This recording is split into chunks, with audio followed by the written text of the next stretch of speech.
Hey, this is Brett, and this is Brett and some books. We are continuing with the Chronicles of Narnia. This is the fourth book, Silver Chair. Looks like some kind of dragon, maybe. And it's inscribed to Nicholas Hardy. And chapter 1, there's the illustration behind the gym. It was a dull autumn day, and Jill Pole was crying behind the gym. She was crying because they had been bullying her.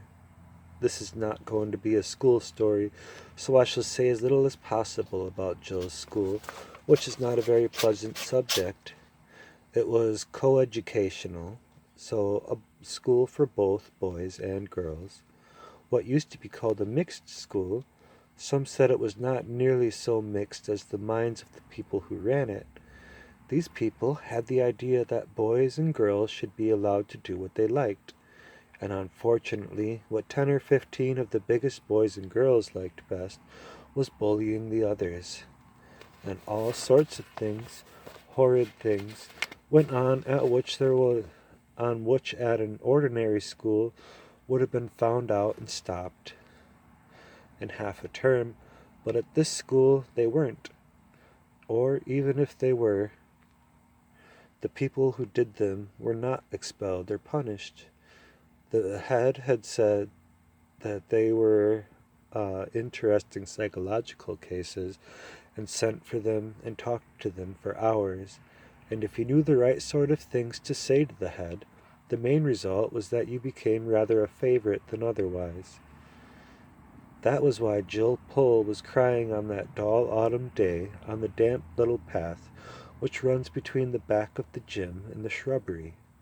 And she hadn't nearly finished her cry when a boy came round the corner of the gym whistling with his hands in his pockets. He nearly ran into her. "Can't you look where you're going?" said Jill Pole. "All right," said the boy. "You needn't start." And then he noticed her face. "I say, Pole, what's up?" he said. Jill only made faces, the kind you make when you're trying to say something, but find that if you speak you'll start crying again.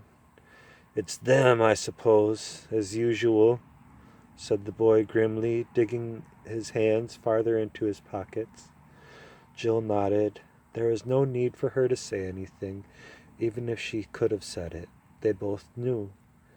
"Now, look here," said the boy. "There's no good us all." He meant well, but he did talk rather like someone beginning a lecture. Jill suddenly flew into a temper, which is quite a likely thing to happen if you have been interrupted in a cry. "Oh, go away and mind your own business," she said. "No one asked you to come barging in, did they? And you're a nice person to start telling us what we all ought to do, aren't you? I suppose you mean we ought to spend all our time sucking up to them and currying favor and dancing attendance on them like you do." "Oh, Lor," said the boy, sitting down on the grassy bank at the edge of the shrubbery and very quickly getting up again because the grass was soaking wet. His name, unfortunately, was Eustace Scrubb, but he wasn't a bad sort. "Pull," he said. "Is that fair? Have I been doing anything of the sort this term? Didn't I stand up to Carter about the rabbit? And didn't I keep the secret about the Spivens? Under torture, too? And didn't I—" "Don't know, and I don't care," sobbed Jill. Scrub saw that she wasn't quite herself yet, and very sensibly offered her a peppermint. He had one, too. Presently, Jill began to see things in a clearer light. "I'm sorry, Scrub," she said presently. "I wasn't fair. You have done all that this term." "Then wash out the last term if you can," said Eustace. "I was a different chap then. I was— Gosh, what a little tick I was." "Well, you honestly were," said Jill. "So you think there's been a change since then?" said Eustace. "It's not only me," said Jill. "Everyone's been saying so. They've noticed. Eleanor Blackiston heard Pam Adela Pennyfeather talking about it In our changing room yesterday, she said, "Someone's got hold of that scrub kid. He's quite unmanageable this term. We'll have to attend to him next." Eustace gave a shudder. Everyone at Experiment House knew what it was like being attended to by them. Both children were quiet for a moment. The drops started dripping off the laurel leaves. "Why are you so different last term?" said Jill presently. "A lot of queer things happened to me in the halls," said Eustace mysteriously. "What sort of things?" asked Jill.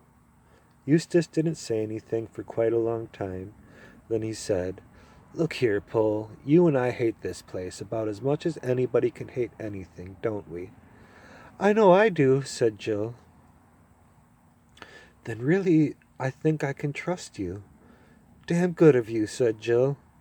"Yes, but this is a really terrific secret, Pole. I say, you are good at believing things? I mean, things that everyone here would laugh at?" "I've never had the chance," said Jill, "but I think I would be." "Could you believe me if I said I'd been right out of the world, outside this world, last halls?" "I wouldn't know what you meant." "Well, don't let's bother about worlds, then. Supposing I told you I'd been in a place where animals can talk, and where there are, enchantments and dragons, and, well, all the sorts of things you have in fairy tales." Scrub felt terribly awkward as he said this, and got red in the face. "How do you get there?" said Jill. She also felt curiously shy. "The only way you can, by magic," said Eustace, almost in a whisper. "I was with two cousins of mine. We were just whisked away. They'd been there before." Now that they were talking in whispers, Jill somehow felt it easier to believe. Then suddenly a horrible suspicion came over her, and she said, so fiercely for the moment that she looked like a tigress, "If I find you've been pulling my leg, I'll never speak to you again. Never, never, never." "I'm not," said Eustace. "I swear I'm not. I swear by everything." When I was at school, one would have said I swear by the Bible, but Bibles were not encouraged at Experiment House. "All right," said Jill. "I'll believe you. And tell nobody? What do you take me for?" They were both very excited as they said this, but when they had said it, and Jill looked round and saw the dull autumn sky and heard the drip off the leaves and thought of all the hopelessness of Experiment House, it was a 13-week term and there were still 11 weeks to come. She said, "But after all, what's the good? We're not there, we're here. And we jolly well can't get there, or can we?" "That's what I've been wondering," said Eustace. "When we came back from that place, someone said that the two Pevensey kids, that's my two cousins, could never go there again. It was their third time, you see. I suppose they've had their share, but he never said I couldn't. Certainly, he would have said so unless he meant that I was to get back. And I can't help wondering, can we? Could we?" "Do you mean do something to make it happen?" Eustace nodded. "You mean we might draw a circle on the ground and write in queer letters in it and stand inside it and recite charms and spells?" "Well," said Eustace, after he had thought hard for a bit, "I believe that's the sort of thing I was thinking of, though I never did it. But now that it comes to the point, I've an idea that all those circles and things are rather rot. I don't think he'd like them. It would look as if we thought we could make him do things, but really we can only ask him." "Who's this person you keep on talking about?" "They call him Aslan in that place," said Eustace. "What a curious name." "Not half so curious as himself," said Eustace solemnly. "But let's get on. It can't do any harm, just asking. Let's stand side by side like this, and we'll hold out our arms in front of us with the palms down, like they did in Ramondu's island." "Whose island?" I'll tell you about that another time, and he might like us to face the east. Let's see, where is the east? I don't know. It's an extraordinary thing about girls that they never know the points of the compass, said Eustace. You don't know either, said Jill indignantly. Yes, I do, if only you wouldn't keep interrupting. I've got it now. That's the east, facing up into the laurels. Now, will you say the words after me? And here they are, doing their magic. What words? Asked Jill. The words I'm going to say, of course, answered Eustace. Now, and he began, Aslan, Aslan, Aslan. Aslan, Aslan, Aslan, repeated Jill. Please let us two go into. At that moment, a voice from the other side of the gym was heard shouting out, Pull! Yes, I know where she is. She's blubbing behind the gym. Shall I fetch her out? Jill and Eustace gave one glance at each other, dived under the laurels, and began scrambling up the steep, earthy slope of the shrubbery at a speed which did them great credit. Owing to the curious methods of teaching at Experiment House, one did not learn much French, or maths, or Latin, or things of that sort, but one did learn a lot about getting away quickly and quietly when they were looking for one. And after about a minute's scramble, they stopped to listen, and I knew by the noises they heard that they were being followed. If only the door was open again, said Scrub as they went on, and Jill nodded. For at the top of the shrubbery was a high stone wall, and in that wall a door by which you could get out into the open moor.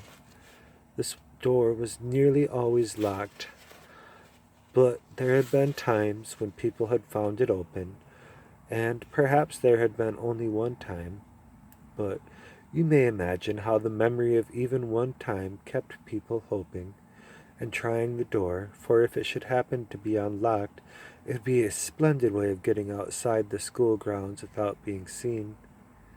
Jill and Eustace, now both very hot and very grubby from going along bent almost double under the laurels, panted up to the wall, and there was the door, shut as usual. I'm sure it's sure to be no good, said Eustace with his hand on the handle, and then, oh, by gum! For the handle turned and the door opened.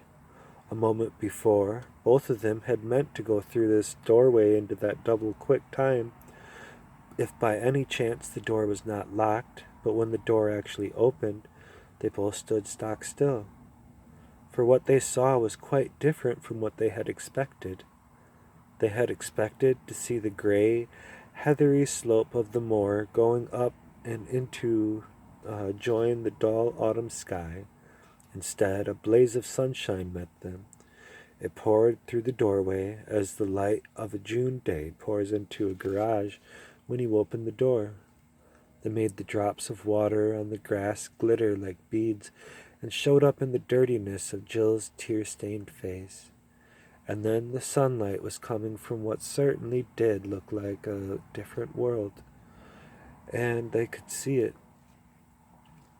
They saw smooth turf, smoother and brighter than Jill had ever seen before, and blue sky, and darting to and fro, things so bright that they might have been jewels or huge butterflies. Here's the illustration. Although she had been longing for something like this, Jill felt frightened. She looked at Scrub's face and saw that he was frightened too. Come on, Pull, he said in a breathless voice. Can we get back? Is it safe? At that moment, a voice shouted from behind, a mean, spiteful little voice. Now then, Pull, it squeaked. Everyone knows you're there. Down you come.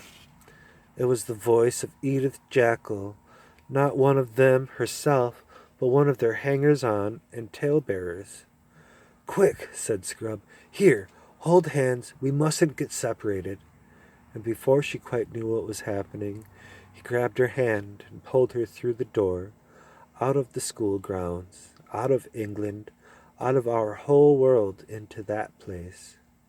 The sound of Edith Jackal's voice stopped as suddenly as the voice on the radio when it is switched off.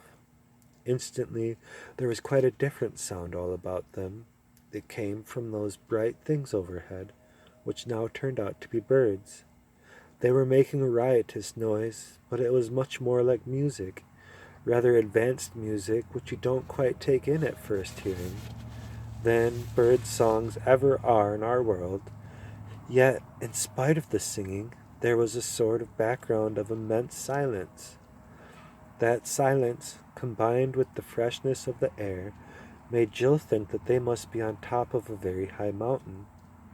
Scrub had still had her by the hand, and they were walking forward, staring about them on every side. Jill saw that huge trees, rather like cedars but bigger, grew in every direction, but as they did not grow close together, and as there was no undergrowth, this did not prevent one from seeing a long way into the forest to left and right. Here they are going into the forest. They look so tiny next to the trees. And as far as Jill's eye could reach, it was all the same. Level turf, darting birds with yellow or dragonfly blue or rainbow plumage, blue shadows and emptiness. There was not a breath of wind in that cool, bright air. It was a very lonely forest. Right ahead there were no trees, only blue sky. They went straight on, without speaking, till suddenly Jill heard Scrub say, "Look out!" and she felt herself jerked back. They were at the very edge of a cliff. Jill was one of those lucky people who have a good head for heights. She didn't mind in the least standing on the edge of a precipice. She was rather annoyed with Scrub for pulling her back. "Just as if I was a kid," she said, and wrenched her hand out of his. When she saw how very white he had turned, she despised him. "What's the matter?" she said, and to show that she was not afraid, she stood very near the edge indeed. In fact, a good deal nearer than even she liked. Then she looked down. She now realized that Scrub had some excuse for looking white, for no cliff in our world is to be compared with this. Imagine yourself at the very highest cliff you know, and imagine yourself looking down to the very bottom, and then imagine that the precipice goes on below that, as far as again, and 10 times further, and 20 times as far.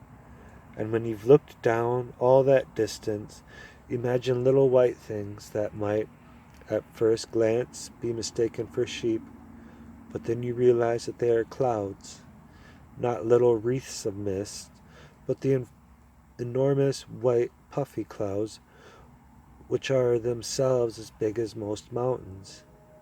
And at last, in between those clouds, you get your first glimpse of the real bottom, so far away that you can't make out whether it's field or wood, or land or water, further below those clouds than you are above them. Jill stared at it. Then she thought that perhaps, after all, she would step back a foot or so from the edge, but she didn't like to for fear of what Scrub would think. Then she suddenly decided that she didn't care what he thought, and that she would jolly well get away from that horrible edge and never laugh at anyone for not liking heights again. But when she tried to move, she found that she couldn't. Her legs seemed to have turned into putty. Everything was swimming before her eyes. "What are you doing, Pole? Come back! Blithering little idiot!" shouted Scrub, but his voice seemed to be coming from a long way off. She felt him grabbing at her, but by now she had no control over her own arms and legs. There was a moment struggling on the cliff's edge. Jill was too frightened and dizzy to know quite what she was doing, but two things she remembered as long as she lived. They often came back to her in dreams. One was that she had wrenched herself free from Scrub's clutches. The other was that in the same moment Scrub himself, with a terrified scream, had lost his balance and gone hurtling to the depths. Fortunately, she was given no time to think over what she had done. Some huge, brightly colored animal had rushed to the edge of the cliff. It was lying down, leaning over, and this was the odd thing, blowing. Not roaring or snorting, but just blowing from its wide opened mouth, blowing out as steadily as a vacuum cleaner sucks in. Jill was so close to the creature that she could feel the breath vibrating steadily through its body. She was lying still because she couldn't get up. She was nearly fainting. Indeed, she wished she could really faint, but faints don't come for the asking. At last, she saw, far away below her, a tiny black speck floating away from the cliff and slightly upward. As it rose, it also got farther away. By the time it was nearly on a level with the cliff top, it was so far off that she lost sight of it. It was obviously moving away from them at great speed. Jill couldn't help thinking that the creature at her side was blowing it away. So she turned and looked at the creature. It was a lion. That is the end of the first chapter.